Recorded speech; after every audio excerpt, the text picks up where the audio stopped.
Começa agora para todo o Brasil, IFA, por uma cultura de paz, com Ifá Daió, Adeto Yangã e Leboiba. Boa noite a todos os ouvintes da Rádio IFA Brasil, 8 horas e 32 minutos. Programa IFA por uma cultura de paz, ao vivo.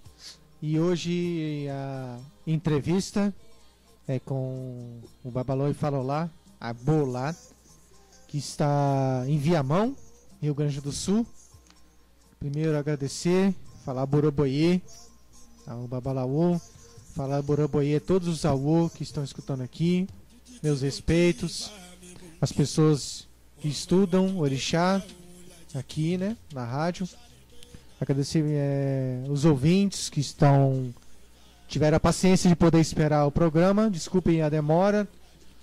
E é isso, hoje o programa fala com uma cultura de paz é especial, porque foi um convite que eu fiz ao Babalô e Falolá, a Bolá, para falar a respeito de Ifá, a visão dele de Ifá, a sua vivência, né, dentro da cultura de Yorubá.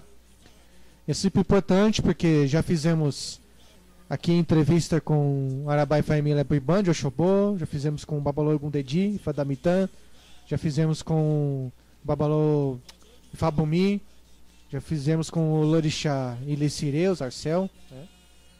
E essas são as pessoas religiosas, né, dentro da cultura que passaram, né, pelas entrevistas. Esqueci da Iá também, e a Lorixá Oidelolá, ela é Buiban. Então aqui mais uma mente, mais um Ori, para poder aqui nos passar as informações, né, seu conhecimento, e ajudar pessoas a ter uma amplitude do que é Orixá e Ifá. Então, meu irmão, muito obrigado por você participar. Primeiramente, dizer publicamente que eu gosto muito de você, gosto do seu trabalho, das suas explicações, eu gosto do jeito que você fala, né, o que você explica, principalmente na internet. É por isso que eu fiz o seu convite, né? Fiz outros convites para outras pessoas, mas outros não aceitaram. Eu fiquei feliz que você aceitou meu convite, ok? Muito obrigado. Bom, primeiro eu queria dizer ao irmão e a todos que estão ouvindo, Ogboato Asuri Oriofun Ekale Boboeni. Boa noite a todas as pessoas. Eu agradeço também ao convite. E mais ainda, muito obrigado. E mais ainda pelo carinho do irmão com relação ao meu posicionamento. E estou à disposição do que for debatido hoje, for conversado hoje aqui, para dar minha opinião. Vou procurar ser claro, objetivo. Sei que daqui a pouco as pessoas também podem perguntar, mas o objetivo do programa mesmo, como o título diz, é Ifá para uma cultura de paz, né? E agregando conhecimento, a sabedoria torna-se ampla, né? Aquele que se basta com a sua sabedoria, a individualidade, acaba se prendendo dentro do que já sabe e evitando, assim, outros aprendizados, né? Então, agradeço também o convite. Boa noite a todos. Que Ifá e todos os orixás abençoem a nós todos com saúde, com felicidade, com prosperidade, com boa família, com pessoas de bom caráter na nossa volta, e que sejamos felizes aí através da cultura de Ifá, aqueles que não só são iniciados, mas também são os devotos, né? Mas também são simpatizantes. Então, meu boa noite é a todos mesmo. Já vou te fazer uma pergunta. Você falou uma palavra muito bonita. Gostaria que você pudesse falar o que é ser devoto de Orixá para você. Devoto de Ifá, de Orixá, porque para mim é a mesma coisa. Então, o que seria para você devoção, na sua visão? Eu não vou entrar muito assim na literalidade da palavra devoção, Sim. porque senão a gente se prende muito num dicionário, né? Sim, claro. Mas existem muitas formas de devoção. Um consulente, isto é, a pessoa que consulta, procura um babalaô, um olorixá, para consultar orixá, consultar Ifá. Eu só queria deixar claro aos ouvintes, assim, que quando eu tenho o hábito de falar Ifá, mas as pessoas precisam entender que, para nós que vivemos a religião tradicional iorubá, a Xexelagbá, quando a gente fala Ifá, a gente está englobando de Exu a Urumilá. Todos os orixás estão aí dentro, né? Então, para não ficar repetitivo, né? A Ifá é a orixá, então vamos entender que Ifá engloba todas as divindades iorubá. Então, não querendo ficar preso à literalidade da palavra, o próprio consulente, quando ele procura um sacerdote para fazer a consulta do seu destino, de como está a sua vida, e um auxílio para aquilo que precisa ser melhorado, ou então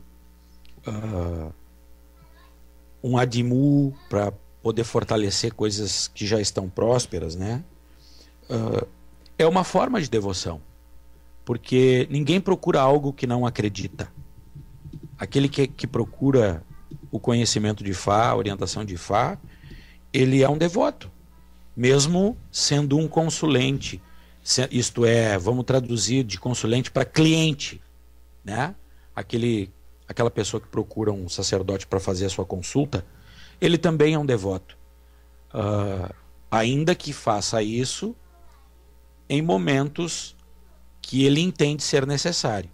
Já o iniciado, ele é um devoto, mas ele já segue uma série de outras regras que o devoto não iniciado não necessita seguir. Então, devoção é, acima de tudo, ter respeito e crença. Porque aquele que não crê, com certeza não é devoto, né? Este é o meu entendimento sobre a devoção. E muitas pessoas são devotas.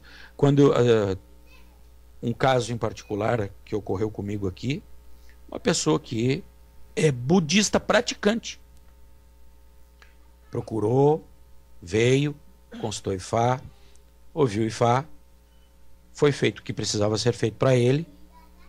E dentro da cultura budista, as pessoas que sabem, a imolação de animais, a sacralização de animais, ela não faz parte da filosofia budista. Sim. E, no entanto, ele mesmo sendo budista praticante, aceitou tudo, entendeu, né, com a mente aberta, a sua necessidade, por que Ifá estava dizendo que precisava ser feito aquilo que foi feito, e realizou, foi embora, é feliz, está bem, entendeu? Fiquei sabendo, inclusive, meses depois, que ele conversando com uma pessoa que é amiga minha, ele se via surpreso, né, que ele estava se descobrindo de uma forma que até então não sabia que o era.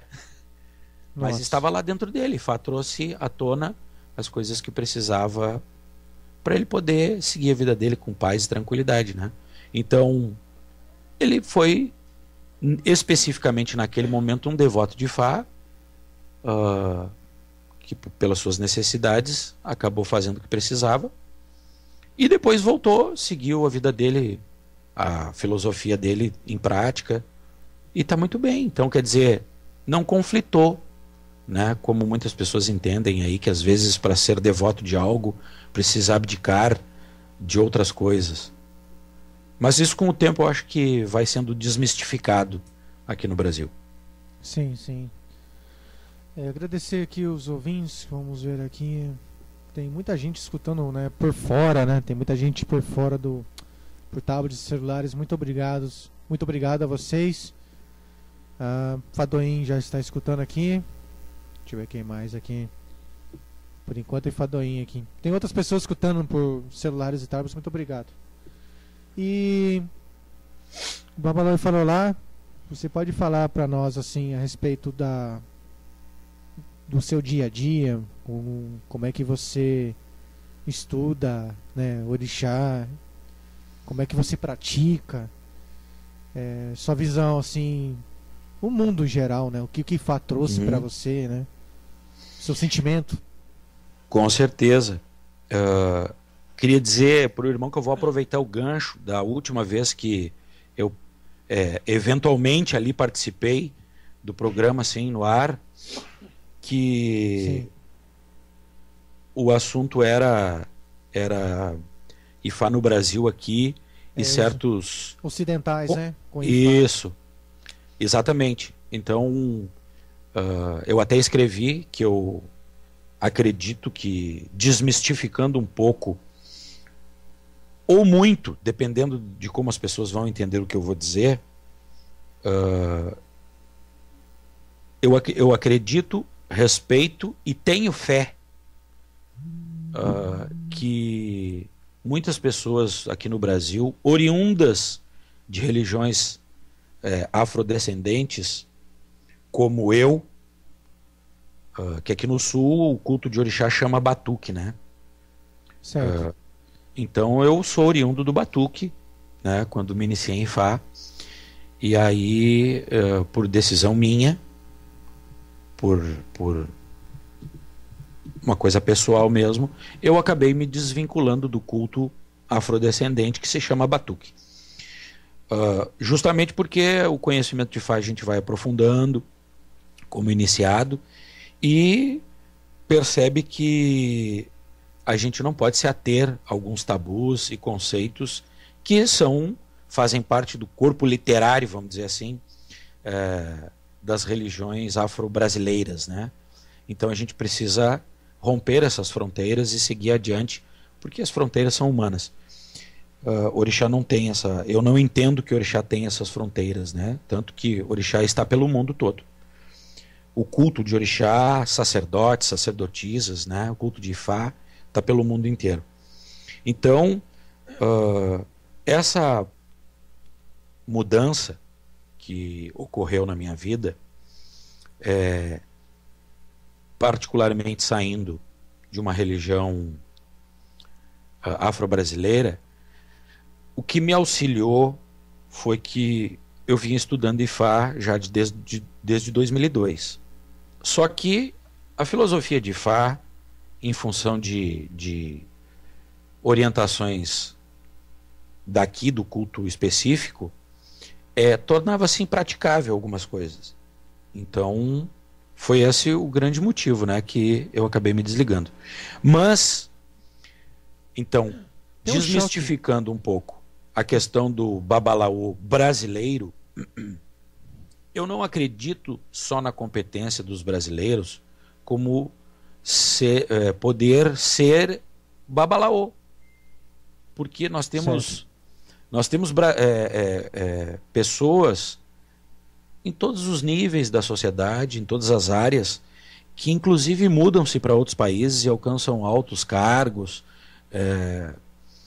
na engenharia, né, mecânica, engenharia espacial, o nosso astronauta brasileiro, né, e nós nem temos aqui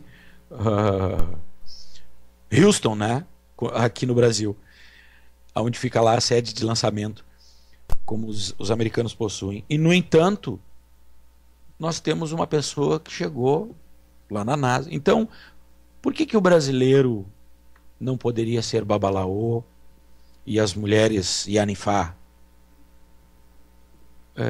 Isso é um pensamento de que o importado seria melhor? Eu não corroboro muito com essa opinião. Ainda então, continua esse pensamento, viu? Na verdade, esse pensamento voltou de novo. Esse pensamento do o que é melhor está de fora. O que é melhor é o da pele preta, né? Da pele negra.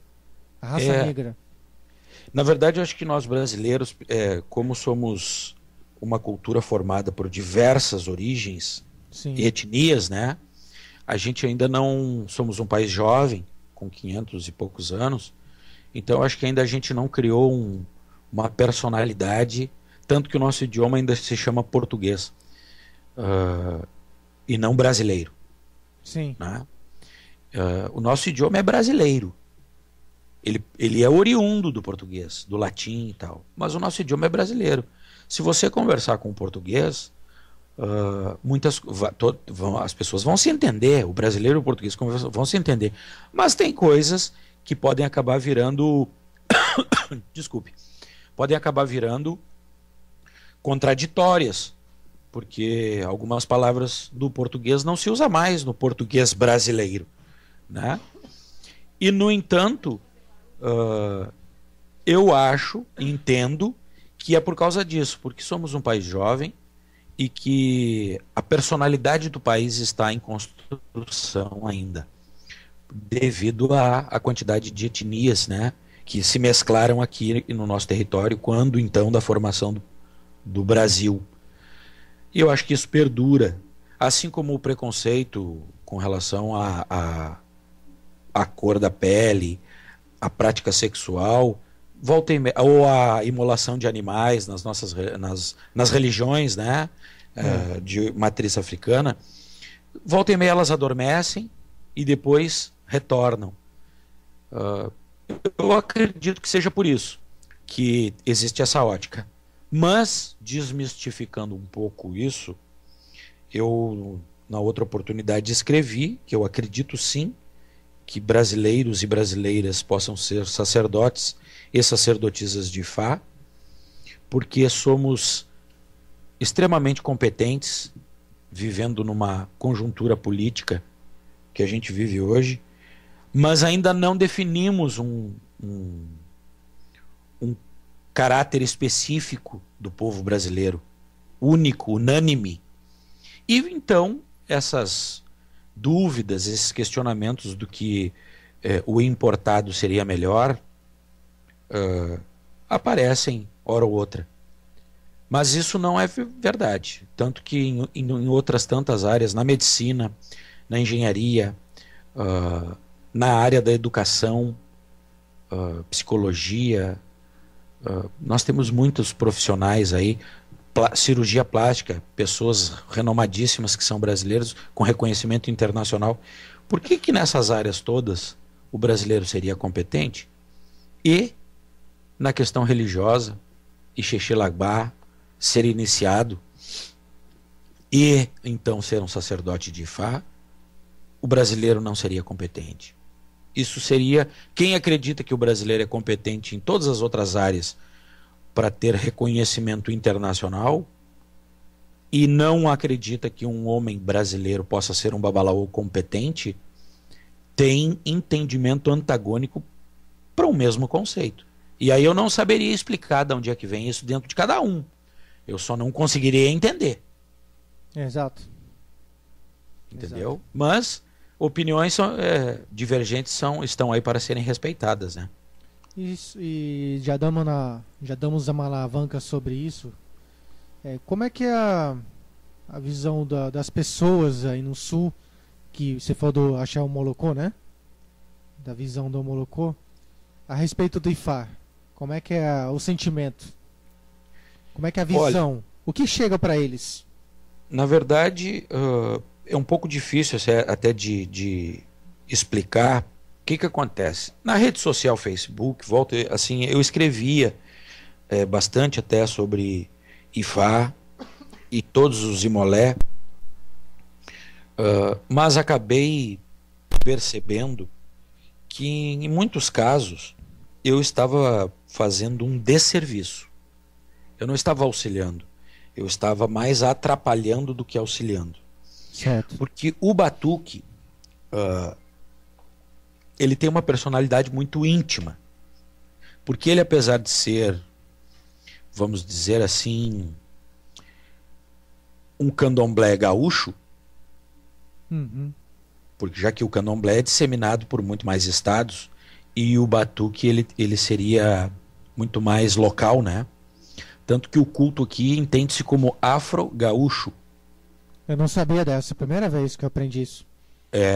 A cultura é muito direcionada, justamente porque o Rio Grande do Sul foi um estado que recebeu das mais diversas etnias africanas, não só da Nigéria, Togo, Gana, Moçambique, imagina, Angola.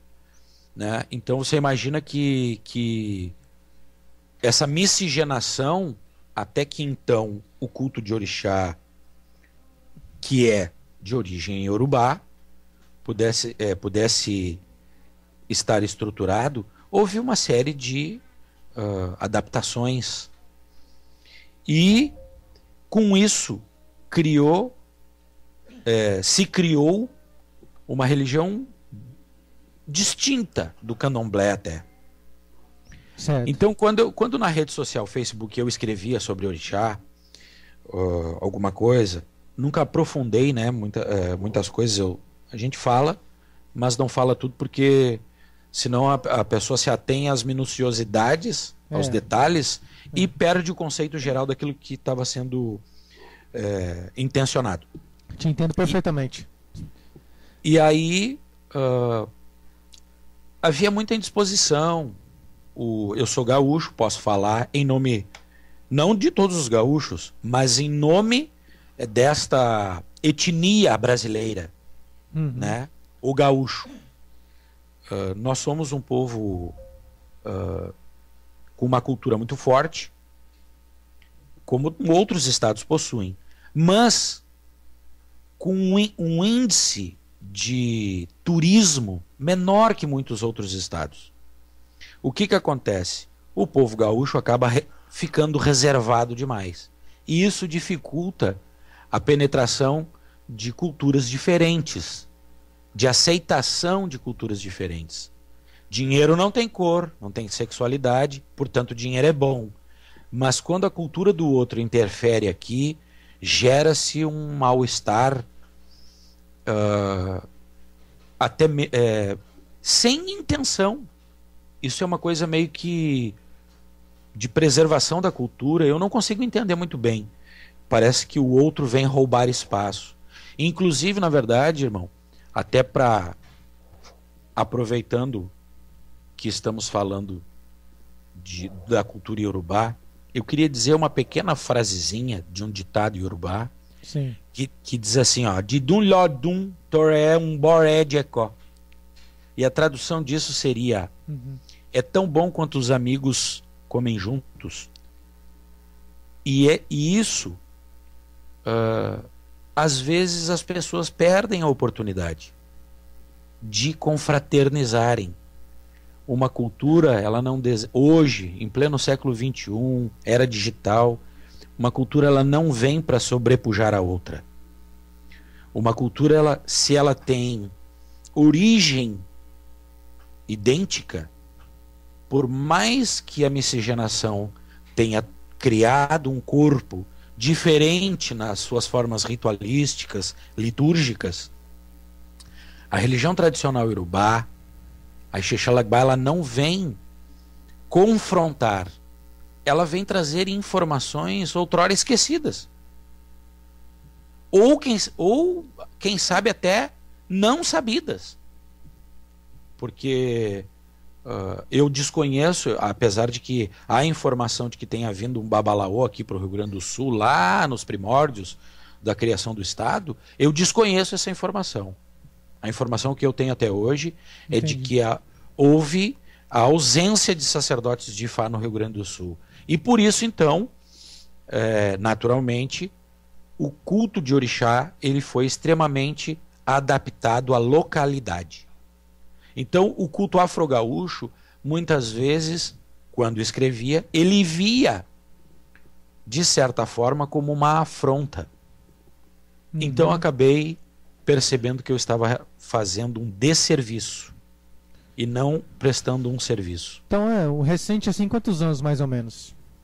Sabe dizer, assim, mais ou menos? O recente do quê? Do batuque. A existência do batuque? Isso. Não, o batuque, segundo as informações que possuo, e que nunca fiz uma pesquisa precisa, e tipo, ir a uma biblioteca pública para ter a fonte da informação acadêmica, vamos dizer assim, né? Mas lá por meados do meio do século XIX, existia culto de orixá. Então, posterior a 889, né, quando o Brasil torna-se de fato uma república, no início do século XX, 1900 e alguma coisa, já tem-se registros de casas de culto de orixá. Então, lá se vão pelo menos mais de 100 anos. Um século, pouco mais de um século. E o IFA aí seria novo então também, né? IFA é jovem. IFA no Rio Grande do Sul veio para cá em 2011, né, com o Babalaô, o senhor Gilmar, que inclusive é nascido aqui no estado, né? Certo. Mas que ele não está desenvolvendo o trabalho de IFA aqui no Sul. Acho que eu não tenho informações de onde ele reside, né? Então não sei se ele se mudou. Então aqui no Sul sobramos eu e o Salacó. Até onde você sabe, né? Deve ter mais alguém escondido aí, mas não quer aparecer, né? Pode, é possível. Eu acho que às vezes, inclusive, isso de certa forma é um pouco de vamos dizer assim, medo. Entende-se medo o quê? A percepção de riscos. Não é covardia. Não. Né? Medo não é covardia. Quem tem medo é inteligente. Represária. Exato, analisa a situação toda. Então,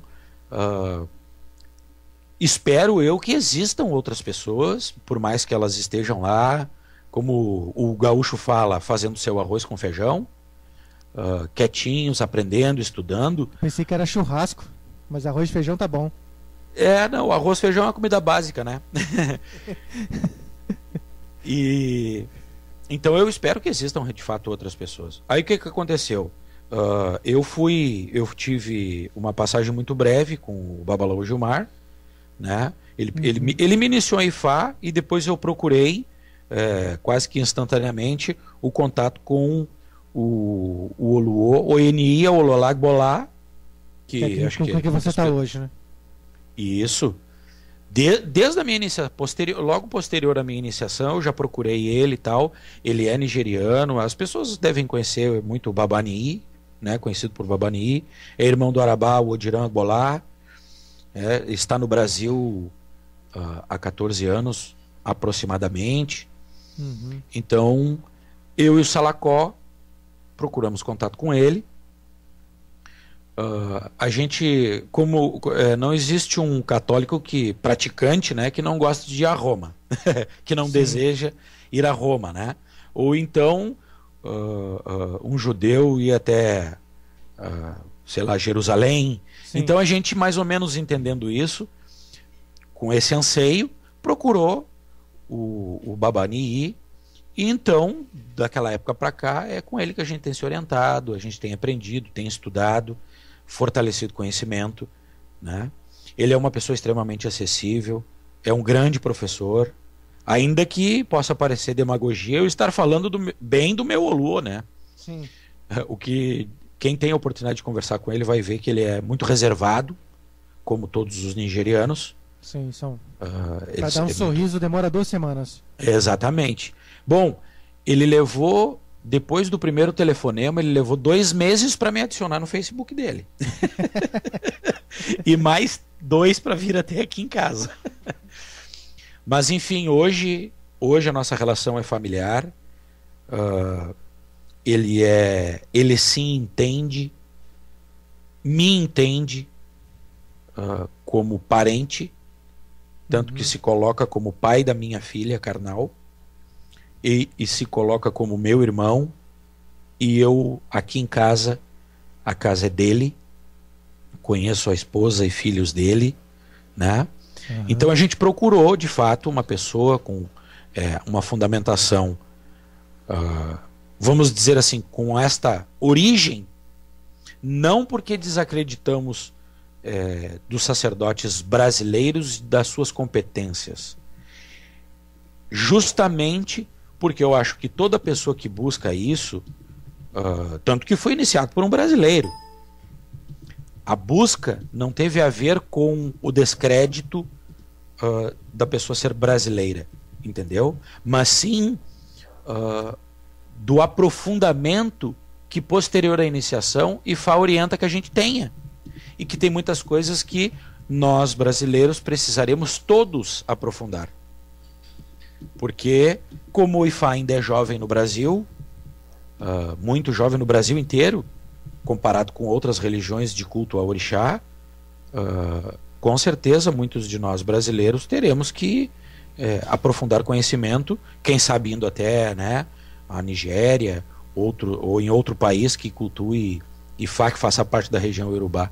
Mas isso não descredibiliza os sacerdotes, entendeu? Isso Sim, com certeza. vai gabaritar os sacerdotes brasileiros iniciados na Xixelagbá. Então, percebendo esta,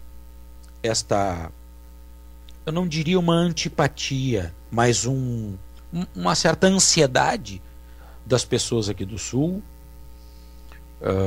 eu acabei me recolhendo um pouco mais, não querendo afrontar, justo que sei das minhas limitações com relação à tolerância ou paciência. Então, muita polêmica se gerou. Entrei em alguns debates que hoje vejo que foram desnecessários. E acabei, então, me voltando mais para o estudo mesmo, para a prática diária, atender as pessoas, aprender com o meu Oluô. Eu e Salacó dividimos muito o conhecimento aprendido, porque a gente pretende ter um trabalho pela vida inteira extremamente sério com relação ao Ifá aqui no Sul, sem que isso afronte o batuqueiro, entendeu? Porque quem está feliz no batuque, na Umbanda, no Candomblé, seja ele de origem Djed, Queto, enfim, né, ou Angola, sem que isso fira as pessoas, entendeu? Mas acontece isso, então, né, muitas pessoas te ouvem e não te entendem naquilo que você está tentando externar, e sim naquilo que ela concebeu, e aí geram polêmicas, e aí o melhor às vezes é ficar calado. Com certeza. 21h09, horário de Brasília. Estou aqui com a entrevista no programa Ifá para uma Cultura de Paz com o Babalô Ifalolar Bolar, que mora lá no Rio Grande do Sul, né, no Viamão. Estamos aí fazendo um Ifá internacional, já estamos no Sul, chegamos no Sul. E hoje estamos falando da vivência dele e suas visões, que eu acho bastante importante que ele possa passar essas informações. E aqui tem uma pergunta, vamos deixar já em breve a pergunta, para depois se o pessoal quiser perguntar mais, participar, né? Fazer pergunta no WhatsApp, ou participar aqui no Skype, da Rádio Fá Espaço Brasil, Rádio Fá, tudo junto, Espaço Brasil, é nosso Skype, ou no Facebook, facebook.com/Rádio Brasil, né? Então, a pergunta é do Fernando. Deixa eu ver aqui de novo. Fernando pergunta: quero saber se o Babalô falou lá, né? Acha do Itefá e se ele pratica o Itefá. Desculpa, Ixefá. Tô falando Itefá. Se ele faz Ixefá as pessoas e se ele pratica Ixefá no tempo. Quer dizer, o que você acha do Ixefá? A sua importância, né? Que eu tô entendendo. O que você acha de tudo isso? O Babalô falou lá. Bom, eu queria primeiro dizer aí ao Fernando, obrigado por participar. E a pergunta é muito interessante e muito oportuna. A nossa família, seguindo a orientação do meu Oluô, com certeza pratica o Ixefá. E então eu estou autorizado a realizá-lo. O que eu entendo sobre o Ixefá? Lembra que nós no início falamos sobre devoção? Sim. O que seria um devoto de Ifá? Esse seria um devoto. Aí um iniciado seria aquele que fez o Itefá, que este é um ritual amplo, complexo, e que, no meu entendimento, levarei anos para realizá-lo com a integridade que ele requer. Então eu não me aventuro em caminhos que eu não me sinto competente. Com relação ao Ixefá, no meu entendimento, já que o povo Iorubá, em particular o meu Luo, seria o primeiro passo para a pessoa ter contato com o Ifá e um Ileifá. Ali, posterior a esse ritual, que seria de devoção individual, um orixá feito para aquela pessoa, para que ela possa então ter nele a orientação do seu caminho e dos seus passos, da mudança do comportamento que ali exige, porque o Odu de Ixefá, ele traz prevenções importantes, que a pessoa talvez precise mudar no seu comportamento, que nem tudo é ebó, nem tudo é adimu, nem tudo, muitas coisas são atitudes humanas, e essas atitudes, quando negativas, resultam em falta de prosperidade, falta de harmonia. A partir desse contato com o Orumilá no Ixefá, a pessoa começa a ter orientações diferenciadas. E dentro dessas informações, ela começa a seguir buscando o seu autoconhecimento e a proteção deste orixá. Entendi. Isso facilita muito, porque um Omó-Ifá, aquele que faz Ixefá, torna-se então um Omó-Ifá. Este Omó-Ifá, ele tem um norte. Através da palavra de Ifá, ele tem um norte para a sua vida. Dentro desse ritual de Ixefá, a pessoa começa a descobrir o seu caminho religioso. Muitas vezes o Odu de Ixefá indica outros passos a serem dados, tanto para orixá como na própria iniciação em Ifá mesmo. Isso agrega informações, né? Agrega conceitos, a pessoa passa a ter um convívio com o Ileifá e com outras pessoas que possuem ou iniciação ou então este ritual, já passaram por este ritual de Ixefá. E isso vai fortalecendo o caminho da pessoa para que ela possa ir se polindo, se lapidando. Muitas pessoas brasileiras em particular, eu já ouvi o termo que o Ixefá traria para a vida da pessoa um Odu que seria placentário. Como assim? Eu De nascença? Não. Ele é placentário, ele é temporário. Sim. Mas algumas pessoas, por mais que no seu Ixefá aquele Odu indique que a pessoa precise fazer o Itefá, ela não é obrigada. Né? Então, se ela não é obrigada, porque não existe uma regra em Ifá que obrigue os seus adeptos a seguir as outras regras. Nada força o ser humano a fazer aquilo que ele não quer. Uhum. Uma palavra não obriga, uma palavra orienta. Ifá é orientação. Então, dentro desse conceito, eu não vejo o Odu de Ixefá como placentário, temporário. A pessoa pode ter prosperidade, ainda que limitada, porque agregou informações em sua vida que fizeram a pessoa progredir, isto é, ter bons resultados, e ela se conformar com esses resultados, estar feliz com esses resultados e não ansiar por resultados maiores, ainda que fizessem parte do caminho dela. Não é verdade? Então eu não entendo isso muito bem desta forma. Eu entendo como o primeiro passo e não o primeiro degrau, porque o caminho não é de ascensão. Se você faz eu não vejo dessa forma. Se você faz um Ixefá, o outro passo não seria o Itefá. O passo, esse é o primeiro passo. O outro passo é a harmonização da pessoa com o caminho dela e com as orientações de Ifá.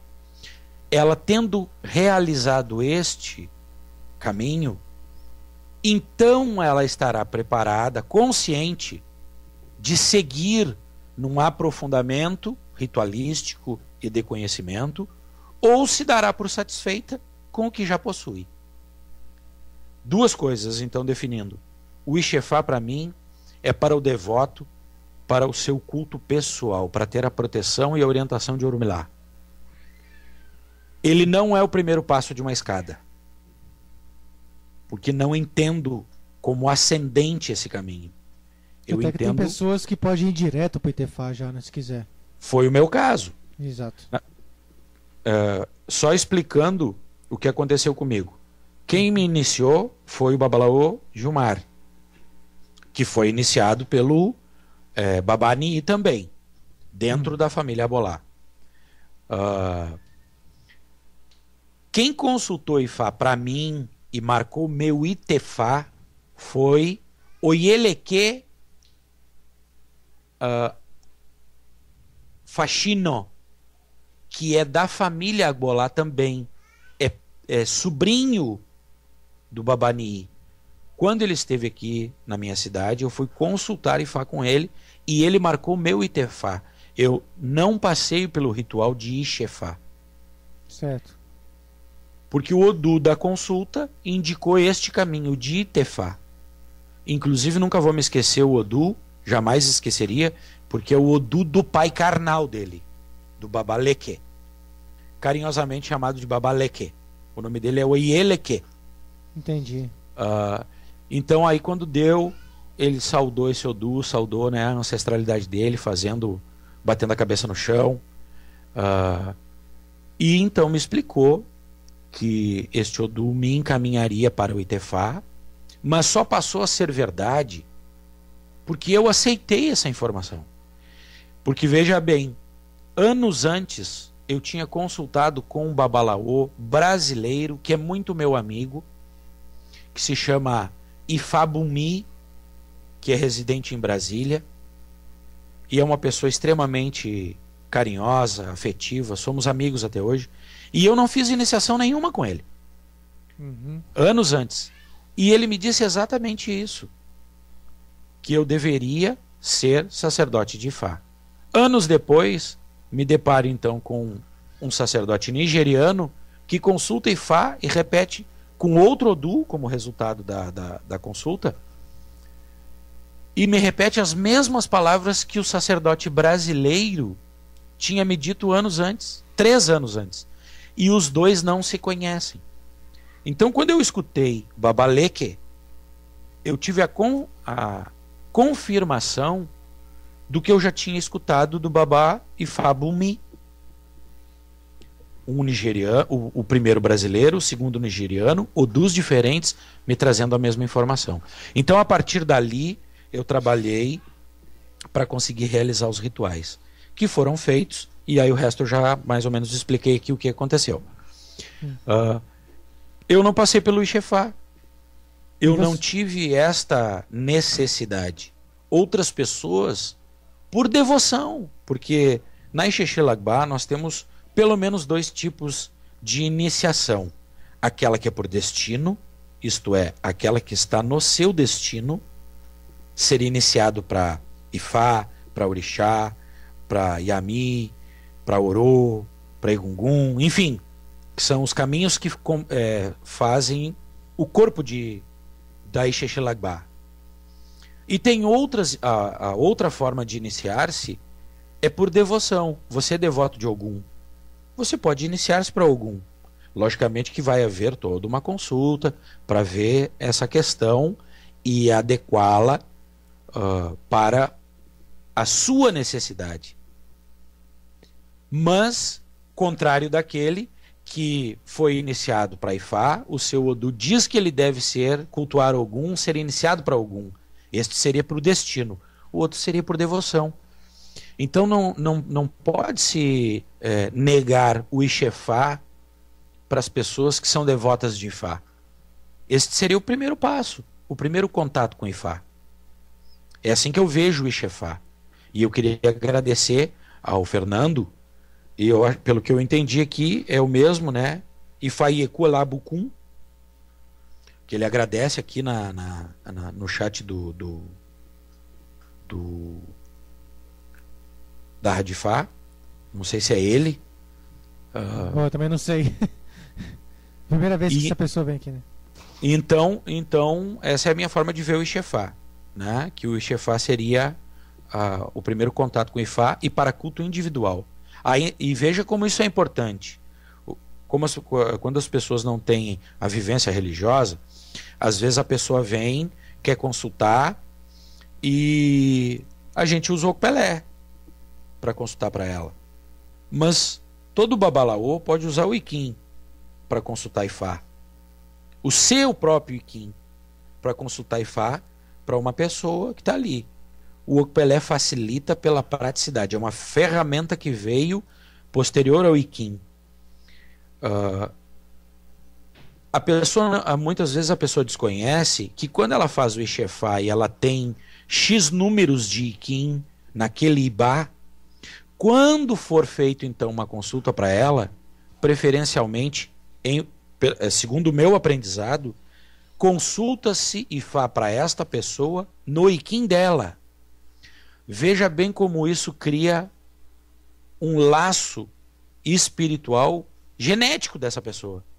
Porque quando foi feito aquele Ibá para ela, com os Iquins dela, teve um Odu que saiu para ela ali. Quando então vai se consultar Ifá para essa pessoa, consulta-se no Iquim dela. Porque depois o que for feito para Urumilá será feito no Iquim dela. Veja como isso individualiza o culto de Ifá para uma pessoa que tem Ixefá e a importância que isso traz. Esta é a minha ótica. Não será mais no meu Iquim, não será no Okpelé, será no Iquim Ifá dela. Eu acho isso de suma importância que as pessoas entendam a individualização que um Ixefá traz para essa pessoa. Eu acho isso muito importante que as pessoas aprendam, entendam, né? E que não seria a única forma correta de fazer, entenda isso, né, irmão? Que esta seria a forma que eu sigo dentro do meu aprendizado. Ifá tem muitas formas e nenhuma delas concorre com a outra, porque não existe o certo e o errado, desde que a informação venha alicerçada na sua família. Inventar é coisa de inventor. Babalaô não é inventor. Babalaô é sacerdote. Sacerdote segue regras. Então, por isso que eu não entendo que o caminho de Ifá dentro de um Ixefá e posteriormente um Itefá seja um caminho ascendente. Porque ninguém cresce. A pessoa ela amplia responsabilidades. É muito mais. Ninguém cresce por status, é isso que eu quero falar, né? Não tem status, ibope, ônus, bônus, aliás. Nós temos ônus, temos responsabilidades, e conforme tu aprofunda dentro do culto, tu sai de um Ixefá e passa por um ritual de Itefá, a tua responsabilidade para com a verdade, para com os rituais, para com o teu destino, o destino da tua família, o destino do Ileifá onde você está, ele é aprofundado.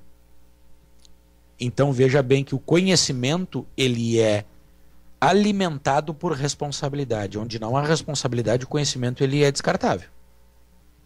Sim. Isso que eu entendo por Ixefá. E respondendo então, aí, encerrando a pergunta do Fernando, é assim que eu vejo o Ixefá e com certeza praticamos aqui em casa. Sim. Ele falou que a Ifá Molá não é a pessoa que está no site, ok? Ele falou que é o Fernando que fez a pergunta, não é ele que está no site agora. Ah, tá. Desculpa, então. Tá, o pessoal que está online aqui na radiofabrasil.com.br, obrigado. Pablo Fademi apareceu no final do programa, apareceu. Muito obrigado. O Faieku que está aqui. O Fernando que fez a pergunta, Ifá Molá, muito obrigado. Eu tenho uma pergunta pra você, que eu não fiz essa pergunta. Quando você começou a estudar Ifá? De fato. Eu comecei a estudar Ifá no ano de 2002. Tá? Então eu sou uma criança dentro de Ifá, porque a minha iniciação efetivamente ocorreu em 2012. Certo. E praticar também, além de... E a prática, então... Estudar, né? Isso. O estudo começou em 2002, 10 anos antes da minha iniciação. Entendi. O que aconteceu nesse processo? Como eu fazia parte de um culto ao orixá afrodescendente chamado Batuque, né? Aqui, que é muito local no Rio Grande do Sul, ele não se estende por muitos estados, diferente do candomblé, que tem, inclusive aqui no próprio Rio Grande do Sul, nós temos casas de candomblé, né? O estudo era muito limitado, porque você encontrava, então, com o provento da internet, você encontrava muita coisa. Veja bem, agora eu vou falar uma coisa que pode ser polêmica, mas que, se as pessoas abrirem um pouquinho os ouvidos para entender o que eu quero dizer, na minha intenção não é polemizar. Então, eu sendo batuqueiro e pesquisando muita coisa na internet, encontrei o quê? Com muita facilidade, informações sobre Ifá cubano. Entendi. Isso porque na pesquisa, quando tu faz, as primeiras informações que vêm são em português, que é o nosso idioma. Depois, por proximidade. Então, quem é que está mais próximo? A Nigéria ou Cuba? E aí não só Cuba, né, como muitos países da América Latina, onde está o Ifá cubano. Então isso confundiu muito a minha cabeça, porque tu não sabia identificar exatamente a origem das coisas. Se aquilo que estava escrito em espanhol era oriundo do Ifá cubano ou uma tradução do Ifá nigeriano. Veja bem, eu não estou dizendo que existem dois tipos de Ifá, eu estou dizendo que existem duas formas de se cultuar Ifá por continentes, entendeu? Entendi, não, sim. Então aí eu comecei a procurar pessoas com conhecimento de Ifá. E estas pessoas é que começaram muito espaçadamente, com a pouca quantidade de material, me repassar materiais do Ifá nigeriano. Uhum. Aí me dei conta que estas informações eram impraticáveis dentro do culto ao orixá que eu fazia parte.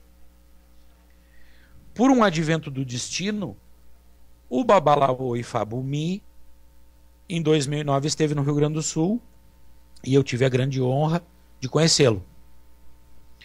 E por então, pelas próprias palavras dele, não corra, não fuja, Ifá virá para a sua casa sozinho, naturalmente. Então, em 2012, encontrei-me frente a frente com um babalaô nigeriano. E ali começou o meu enlaçamento com a família Agbolá. Entendi. Tanto que o meu nome de Ifá, como o babalaô Gilmar que fez, eu não tenho lá o Faxino, mas o Salacó foi iniciado pelo Babá Oyeleque. E ele tem lá o nome dele, Faxino Agbolá, né? Ou Agbolá Faxina, agora não me lembro a ordem, enfim. Porque o Agbolá e Faxina são parentes. São da mesma família. Mas acontece que as pessoas também precisam entender que a formação do nome e o uso do nome religioso, muitas vezes ele não tem a ver com o nome aquele de batismo, né? Uhum. Então, o nome religioso, para muitas iniciações, ganha-se um nome religioso. Então as pessoas precisam entender que existe essa diferença aí. E por isso duas pessoas com nomes diferentes podem ser irmãos. Então aí começou meu enlaçamento com Ifá efetivamente, aí na prática. Posterior com o meu contato com o meu Oluô, o Babani, a gente fez um estudo amplo das coisas que eu possuía aqui em casa, do caminho que eu precisava seguir, sobre meu Odu, as iniciações que eu precisava ter, tudo. E a gente foi concluindo passo a passo. Cada vinda dele aqui em casa atendia muitas pessoas, né, eu acompanhando todos os rituais. Eu tive a oportunidade de estar em São Paulo, vendo na prática muitos rituais. Isso fortaleceu o conhecimento. Todo o material que eu possuo, eu apresentei para ele. Ele leu o material. Não todo o material, logicamente, porque muita coisa, né? Ele leu o material e eu perguntei para ele: Babá, esse material está correto? O senhor entende que eu posso usá-lo? E ele disse: esse material está muito bom. O senhor tem que usá-lo. O senhor fala Iorubá fluentemente? Não falo. Então o senhor prefere aventurar ou ler? Porque não se esqueça que o senhor está mexendo com o destino do outro. E eu disse, evidentemente, que eu sempre vou optar por ler, principalmente se não me lembro de alguma coisa. Eu vou lá e a gente vai para as anotações da gente e estuda. Uhum. Com o passar do tempo, isso torna-se de conhecimento instantâneo. Contínuo. Né? Contínuo. E aí, então, justamente agora, estou fazendo o link, por que eu acredito na competência do brasileiro para ser babalaô, como em todas as outras áreas que já citei. Porque não pode-se ter a ótica de que um babalaô, ele não pode ler nada. Brasileiros e brasileiras que estão ouvindo a Rádio Ifá Brasil, vejam bem, a maior parte dos brasileiros nascidos em território nacional passaram pelo batismo na Igreja Católica. Por acaso alguém já viu um padre fazer o seu sermão numa igreja sem ler a Bíblia? Por que um sacerdote católico com 50 anos de tempo sacerdotal continua lendo a Bíblia e um babalaô não pode ler? Por que o babalaô tem que ter as informações na cabeça? E o padre, apesar de ter as informações na cabeça, por causa do tempo que ele já exerce o sacerdócio, ele ainda assim continua lendo. Simplesmente para ser fidedigno à palavra do Deus que ele cultua. Ele não se aventura com a sabedoria dele. Isso torna a religião católica homogênea. Em qualquer igreja que você entra, o padre fala a mesma língua. Não importa se ele é preto, se ele é branco, se ele é japonês. Isso torna a religião católica unânime. Não, tanto que quem me batizou na Igreja Católica, se eu tivesse me casado lá na Igreja Católica, não tinha que ser o mesmo padre para ser reconhecido. Porque a Igreja Católica entende o padre como um sacerdote, um membro. O padre não é o representante da igreja. Ele é um dos representantes da igreja. Porque a instituição está acima do sacerdote. E dentro da Xixelagbá, que é muito anterior ao cristianismo, isto também é uma verdade. A diferença é que o idioma iorubá escrito surgiu lá em meados de 1859. Até então não existia a escrita iorubá. Por isso a cultura era passada oralmente. Agora, posterior à escrita, posterior a todos os avanços que nós tivemos de lá para cá, nós vamos abrir mão disso e aventurar, confiar na nossa cabeça? Se nós não nascemos lá e estudamos isso desde que nascemos? Quer dizer, o brasileiro, por não falar um idioma, mas deve estudá-lo, porque Ifá diz, olha só, que Ifá sempre vai preferir um sacerdote de bom coração, com pouco conhecimento, quando em comparação com um sacerdote de amplo conhecimento, mas com um coração duro ou duvidoso. Só que o que as pessoas não se dão de conta é que Ifá está colocando extremos. Um é bom, mas sabe pouco. O outro sabe muito, mas tem caráter duvidoso. Nesta situação, Ifá vai preferir o de bom coração, mesmo que ele saiba pouco. Agora, coloca entre esses dois extremos um babalaú de bom coração, de bom caráter, com muita sabedoria. Ifá vai sempre preferir este, porque ele não está lá na safadeza e nem está no parco conhecimento. Entendeu? Uhum. Quer dizer, num determinado momento, Ifá nos orienta que tem que escolher o menor dos prejuízos. Agora, se você não tem prejuízo, este será o caminho escolhido. Tá. Então, isso obriga as pessoas iniciadas em Ifá e que desempenham a função sacerdotal a estudarem o idioma, a aprofundarem o conhecimento e darem os passos de acordo com o conhecimento adquirido. Não se aventurem a fazer o que não sabe. Não se aventurem a deduzir coisas, conceber coisas por dedução. Eu não entendo que isso possa ser uma ação que futuramente será proveitosa, porque basta você começar a cometer erros que no futuro você será mal falado. Sim. Então isso é preservação do culto, preservação do caráter humano. É assim que eu vejo as coisas. Não sou detentor da verdade, né? Mas é assim que eu vejo as coisas e procuro seguir. Tá. Eu vou fazer uma pergunta para o Boi falar lá a respeito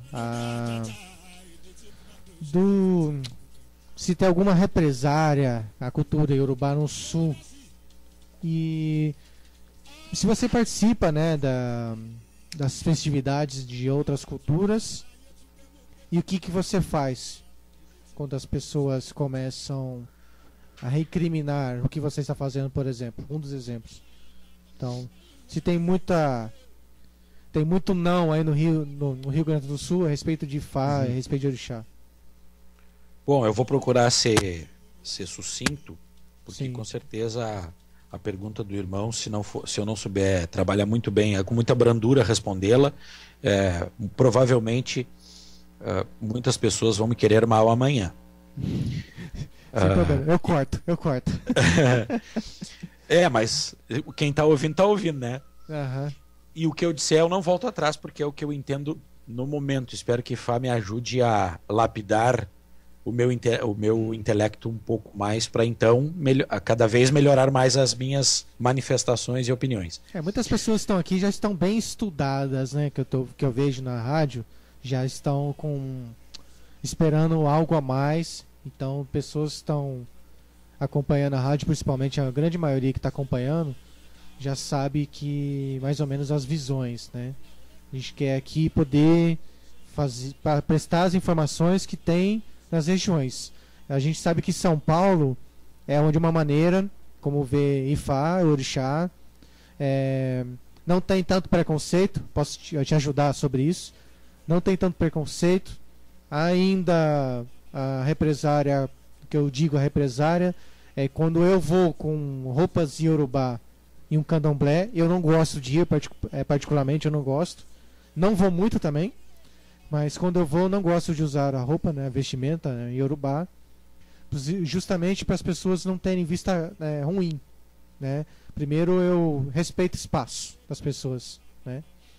E quanto à minha visão, quanto ao Rio de Janeiro, são pessoas que são muito praticantes, mas ainda, para mim, ainda está um pouco atrasada a relação Ifá e Orixá. Essa é a minha visão. Então tem uma visão muito forte de candomblé, né?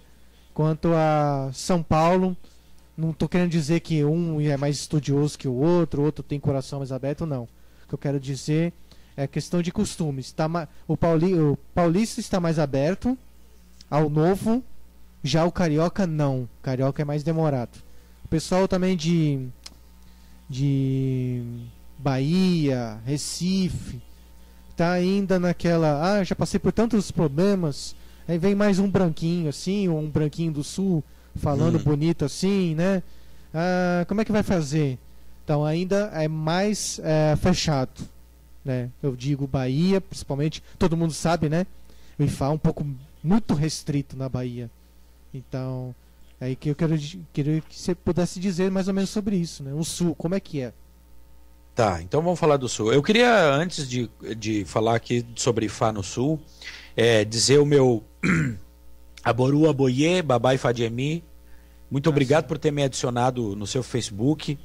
Ainda que o meu nome lá possa ter lhe enganado, que é o meu nome de batismo. Depois eu mandei uma mensagem para ele dizendo quem eu era. Aí ele me retribuiu, me adicionando lá e me mandando uma mensagem querida, como sempre ele é. Então, uma boa noite para o senhor e muito axé, muita felicidade. E aos ouvintes que entraram agora há pouco aí também. Bom, a situação é a seguinte. Vou ser prático aqui. Como é que o Márcio, iniciado em Ifá, então, hoje ao Oifá, né? Ifá Lolá, Adiobiabolá. Ele interage com isso. Eu respeito todos os espaços. Uhum. Só que aqui no Sul, pelos motivos que já falei, uma tradição muito forte e o Batuque ser um grupo que olha para aquilo que vem de fora com receio, com temor, não todos, evidentemente, né?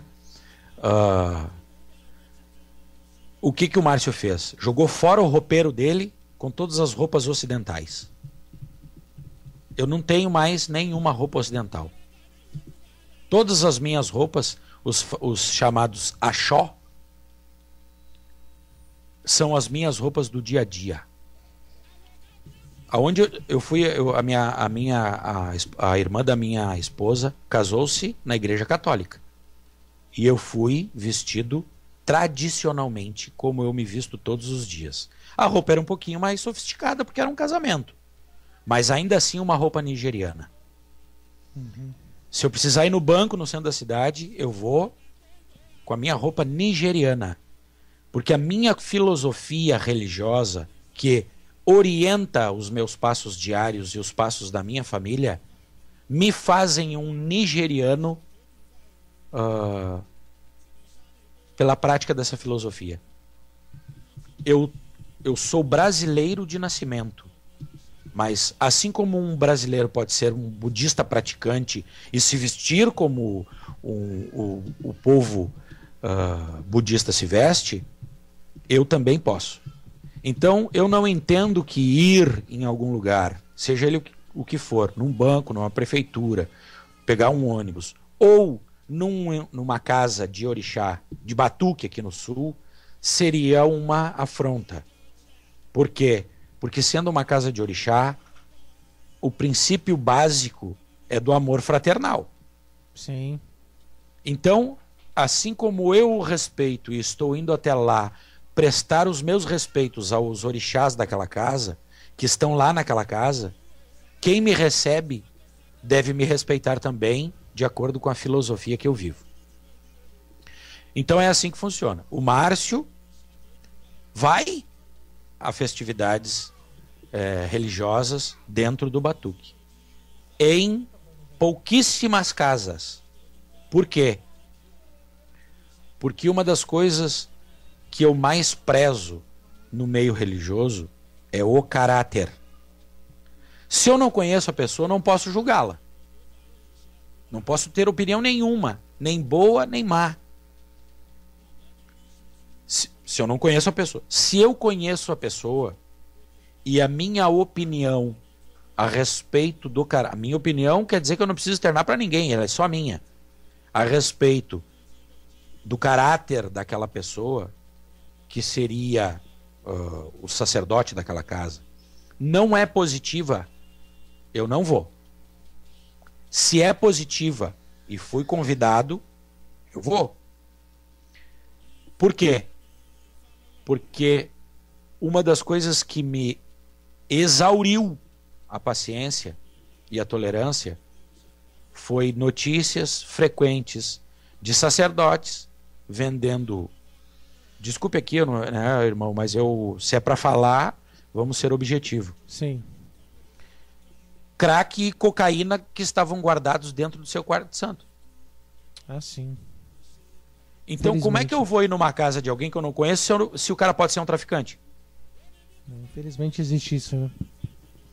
Entendeu? Então eu não vou. Com o tempo, se o destino nos aproxima e eu descubro que a pessoa tem bom caráter, e veja bem, ela não precisa ter um caráter melhor do que o meu. E nem estou analisando isso, porque caráter é uma coisa individual. Mas se ela não mata, não rouba, não trafica, não usa a religião para status, ela é um religioso que, entendo eu, que deve ter muito respeito, deve ser muito bem respeitada, dando-se, antes de tudo, o respeito. Eu vou lá naquela casa. E eu sempre brinco, se tiver que segurar um porco para Xangô, eu seguro o porco para essa pessoa. Eu auxilio nos rituais da pessoa, independente da casa dela ser de batuque e eu não fazer mais parte do batuque. Não tem problema nenhum. Agora, o contrário também é verdadeiro. As pessoas podem olhar para o Ifalolá e dizer assim, é arrogante. Entrou para Ixexilabá, abandonou o batuque e não vai mais à casa de ninguém, ou vai em 2, 3 casas aí. Isso. Acabou sendo arrogante. Mas quando a pessoa não quer saber o que eu penso, ela fala para os outros. Se ela quiser saber o que eu penso a respeito dela, ela pergunta para mim. Diretamente, né? Entendeu? Então, por que eu não vou na casa dela? Às vezes não é nem por causa dela. É por causa do pai de santo dela, é por causa de alguém que faz parte daquela casa. Às vezes não é por causa dela. Entendeu? Mas se a pessoa resolver falar a terceiros, ela nunca vai saber o que eu penso e por que eu me comporto dessa forma. Porque se a pessoa me perguntar, ela vai ouvir a verdade. Pode ser a verdade dura ou não, depende de como a pessoa vai interpretar. Então, agora, este é o comportamento do Ifalolá dentro da religião Ixexilabá e respeitando o espaço do batuque, né, que é o que mais existe aqui no Rio Grande do Sul. São 65 mil casas de batuque, só para o irmão ter uma ideia. Nossa Senhora. No estado todo. Nossa. Só na capital Porto Alegre existe um dado de 22 mil casas de batuque. Tem mais que igreja evangélica então? Exatamente. Então, eu sempre faço a seguinte pergunta para mim mesmo. Agora há poucos dias atrás, nós tivemos aí um projeto de lei na Assembleia Legislativa do Estado, aonde queriam vetar a sacralização, a imolação de animais nas religiões de matriz africana. Eles estão fazendo isso em todo lugar, né? Então o que aconteceu? Tava lá alguns pais de santo, do batuque e tal, postando vídeos, pedindo para que as pessoas fossem lá para a Assembleia, para fazer manifestações.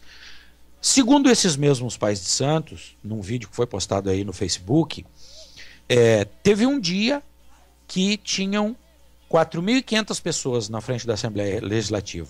Algumas lá dentro, no plenário, né, e outras fora, já na rua, porque não tinha espaço.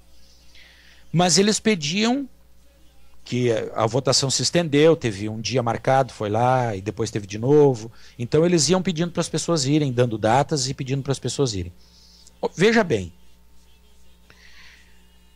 22 mil pais de santo, pais e mães de santo em Porto Alegre.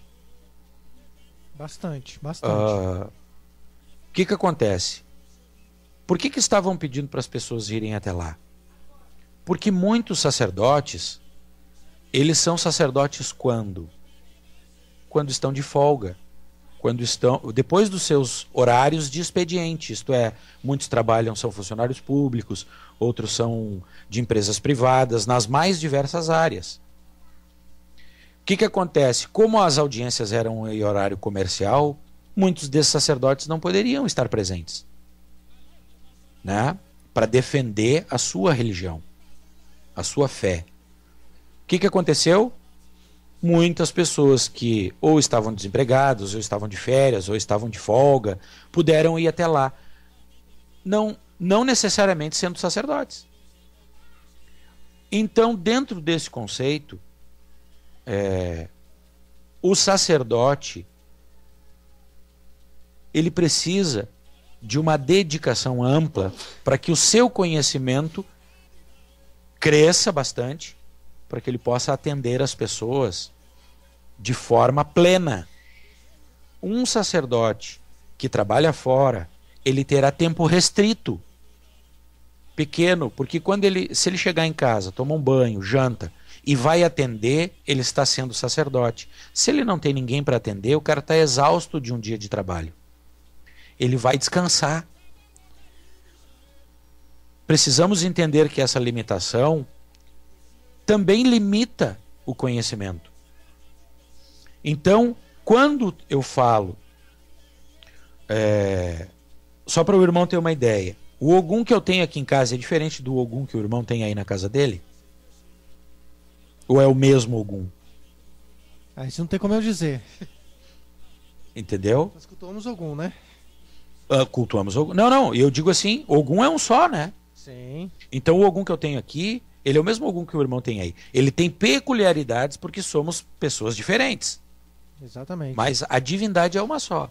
Então quando a gente faz um ritual para Ogum e se postar uma foto lá com uma garrafa de oti, para quem não sabe, né, a bebida, epô, mel, todos os elementos que vão e que foram solicitados ali, o povo do culto afro-gaúcho já chamaram uma pessoa aqui da minha cidade, olhou para uma fotografia do meu Facebook, essa pessoa tinha acesso porque ela era meu contato do Facebook. Certo. Meu amigo no Facebook. Essa pessoa fez o seguinte comentário: credo, que lixo. Porque o Ogum é na rua. Ele não está limpo, higienizado e sem folha de árvore, sem o material que foi empregado ali. Por quê? Porque dentro do culto do batuque, o orixá da pessoa é entendido como pronto quando ele comeu um animal de 4 patas. No caso do Ogum seria um cabrito. Se ele não comeu esse animal de 4 patas, ele não é entendido como um orixá sento, pronto. E depois que ele come esse animal de 4 patas e então está pronto, ele é colocado numa prateleira e desce dessa prateleira para comer só quando for outro animal de 4 patas.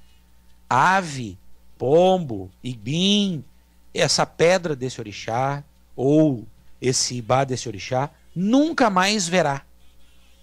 Até que chegue o dia do animal de 4 patas. Como o meu Ogum é na rua, Exu está ali do lado dele na rua, e você faz o ebó nele ali na rua, e aí chove, cai folha, passa o passarinho e defeca lá dentro. Aí vem o caramujo do chão, morre lá dentro. O que acontece? Você olha aquilo e tem o seguinte comentário: credo, que lixo. A pessoa não sequer se deu o trabalho de me chamar em box e me perguntar: é assim mesmo o Ogum? Porque é tão diferente. O meu é perfumado no quarto de santo. É perfume do Boticário que eu uso para ele, não é do Avon. Entendeu? Então o gaúcho tem essa intenção na primeira manifestação.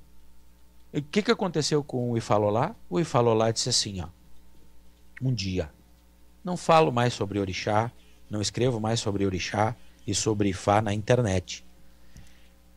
E poucas pessoas estarão no status amigos na minha rede social. Porque se eu não conheço pessoalmente a pessoa, dificilmente ela fará parte do meu grupo de amigos na minha rede social. Justamente para não ter acesso a fotografias como esta, porque em algum momento eu achei que era melhor ser cego do que ler uma pergunta dessa. Porque tá aí o retrato do que a gente vê diariamente. Então o irmão me pergunta se existe represália, preconceito contra Ifá aqui no Sul? Muita. eu tenho imaginação de porquê. Agora, uma definição de porquê, aí seria presunção da minha parte dizer. Eu imagino que seja porque o aprofundamento do estudo para a individualização de orixá coloque em xeque as informações que são afrodescendentes sem continuidade do que veio para o que hoje se pratica. Houve aí uma miscigenação cultural jesuíta, católica, logicamente, né? Indígena, espanhola, portuguesa, tudo isso, sem contar o angolano, o cara do Moçambique, o cara da Nigéria, o cara de Togo, que cultua Djedi, e de outras regiões da África. Porque a África não é uma coisa só. A África são países que têm fronteiras e dentro de uma única fronteira existem etnias diferentes, línguas diferentes, Exatamente. cultos diferentes. Então você imagina, bota todo mundo no navio, traz aqui para o sul, da África do Sul à Nigéria. Joga aqui no Rio Grande do Sul, cada um fala uma língua, cada um cultua uma coisa. O que aconteceu? Hoje, em qual é outro lugar do mundo que o irmão conhece que Ogum come churrasco? Não sei, eu não sabia também. Não sei. Só no Rio Grande do Sul. Ah, Por que comia churrasco? Aí as pessoas foram estudando que se serve a costela, carne, para Ogum, assada. Porque lá nos primórdios, no tempo das charqueadas, o negro, ainda escravo, era a carne mais barata que sobrava para ofertar para o escravo comer. Porque todo o resto do boi, ele era exportado. Então sobrava o quê? A carne mais comum. O negro podia matar uma galinha para Ogum. Se ele matasse uma galinha, era morto. Então, se orixá precisar, o negro que estava aqui queria cultuar orixá e não tinha um galo, uma galinha para dar, dava fruta, dava o que ele comia. Então instituiu-se na formação do batuque que uma das frentes, um dos ebós que se dá para Ogum é a carne de costela. Aí eu chego e jogo gin em cima do meu Ogum. E nunca mais uso a tal da costela. O que acontece? Para alguns, imagino eu, que isso deve gerar instabilidade. Porque o filho dele, que é um intelectual, que começar a estudar na internet e que descobrir que Ogum só come carne de churrasco aqui no Rio Grande do Sul e quiser aprofundar conhecimento sobre Ogum, estará além do alcance desse sacerdote dar. E aí ele vai dizer assim, ó, vou perder meu filho pro Ifalolá. Só que o pai de santo do batuque tem que entender, assim como todos os outros sacerdotes no Brasil, de outras vertentes de culto de orixá, que Ifá não está no Brasil para criar essa instabilidade. Ifá é informação.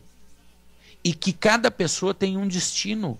E que esse destino precisa ser respeitado, zelado, porque quem pode querer cumprir ou não cumprir aquele destino é o dono dele. Não é o pai de santo que obriga o filho a ir para o chão, a se recolher, a dar ebó. Pai de santo, sacerdote, não obriga nada. Quando obriga, a religião ficou em segundo plano. A filosofia religiosa ela caiu para segundo plano, porque aí então a obrigação impõe a visão individual do sacerdote sobre o destino do outro. sim. É preciso que ele reveja o seu conceito sobre o seu próprio destino primeiro, para depois então poder auxiliar o outro a descobrir isso no destino dele. Então eu acho que aí alguns tronos, né, que por muitos anos foram construídos e com muito trabalho, se sentem um pouco instáveis com a informação da Ixexê Lagbá chegando aqui no sul, e isto acho que impõe traz um pouco de receio.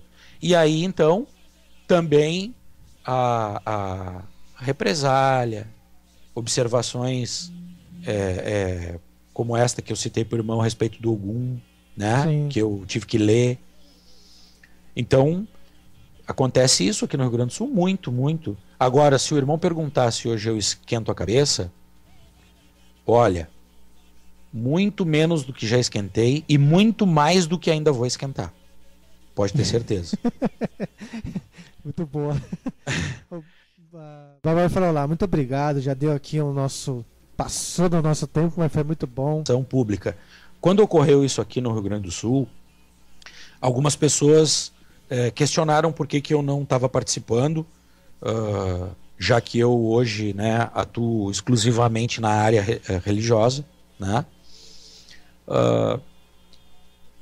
E questionando assim a minha postura de silêncio, porque se eu, mesmo eu sendo de IFA hoje, esses questionamentos poderiam colocar em xeque já a porta da minha casa aberta, porque as mesmas leis que amparam a Umbanda, o Espiritismo, no caso específico, as religiões que trabalham com imolação de animais,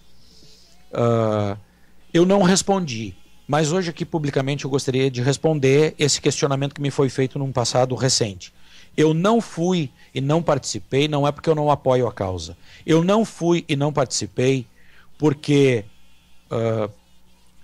se eu fosse, muitos dos presentes que inclusive estavam nas fotos iam se sentir ofendidos com a minha presença lá. Porque durante o meu tempo como batuqueiro, eu, por olhar no rosto das pessoas e dizer o que penso, eu criei certas animosidades. Entendi. Eu fui o causador dessas animosidades porque olhava e falava na cara. Então, quando passei, abandonei o batuque, o que acontece? Agregado a tudo isso que eu falei das informações, o aprofundamento do culto de orixá, nós temos aí duas situações. O cara já tinha animosidade comigo pela pessoa que eu era e agora pelo conhecimento que eu estou trazendo, conforme eu vou aprendendo, aqui para o sul. Então, se eu fosse até lá, era mais fácil eu prestar um desserviço do que um serviço. Então, para as pessoas que me recriminaram, está aí a resposta. Era isso que eu queria dizer. Desculpe a interrupção. Não, e vai estar gravado também, então as pessoas vão poder acompanhar e saber sentir, né, o que você falou, né? Porque também a fala tem um sentimento também. Então eu agradeço o Babolo falou lá, Adjobi, esqueci essa palavra. Adjobi, Adjobi, né? Adjobi Abolato, certo? Isso. Ok. Muito obrigado pela sua participação.